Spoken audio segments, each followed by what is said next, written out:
তো নমস্কার বন্ধুরা। আর আজকে আমি দেখো সকাল সকাল বাজারে বেরিয়ে পড়েছিলাম বাজার করতে, কারণ আজকে আমার মেয়ের জন্মদিন।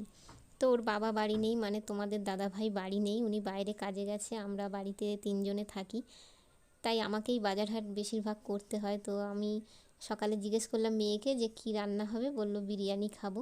তো সেইভাবে গিয়েই আমি বাজার করে নিয়ে চলে এসেছি আর রান্না বসিয়ে দিয়েছি। তো এই উনুনে এখন আমি রান্না করি। দেখো তোমরা তো দেখেছো যে আমার উনুনে কতটা করে জল রান্নাঘরের, সেই জন্য এই উনুনেই রান্না বসিয়ে দিলাম। আর প্রত্যেক বছর আমি আমার ছেলে মেয়ের জন্মদিনে কিছু বাচ্চা নেমন্তন্ন করে খাওয়াই, কিন্তু এবছর আর সেটা করিনি, কারণটাও আর তোমাদেরকে বললাম না। তো আমি এদিকে রান্না করছিলাম আর মেয়েকে বললাম যে তুই একটু স্নান করে পুজো দিয়ে নে, কারণ আমি সময় পাইনি, সকালে সব কাজ করে বাজার করে আবার রান্না করতে চলে এসেছি। আর ওদিকে পুজো দিচ্ছিল। আর দেখো, জন্মদিনে তো একটু পায়েস আমাদের বাঙালিদের করতেই হয়, কিন্তু আমার মেয়ে একদম পায়েস খায় না, আমাকে বলেছে তুমি আমার জন্য পায়েস করবে না। তো সেই জন্য আর আমি পায়েস রান্না করিনি।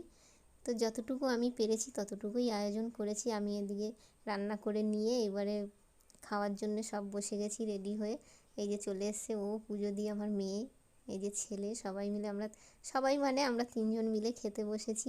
আর খাবারে ছিল তোমাদেরকে আগেই বলেছি, এই যে বিরিয়ানি, তার সাথে আছে স্যালাড, পেঁয়াজ আর শসা আর কেক, দেখেছো তো তিনজনের জন্য তিনটে কেক, আর লাস্টে আছে থামস আপ। তো এরকম জন্মদিন হয়তো তোমরা কেউ পালন করো না যেভাবে আমি আমার মেয়ের করলাম। তো জন্মদিনের আয়োজন তোমাদের কেমন লাগলো অবশ্যই জানিও।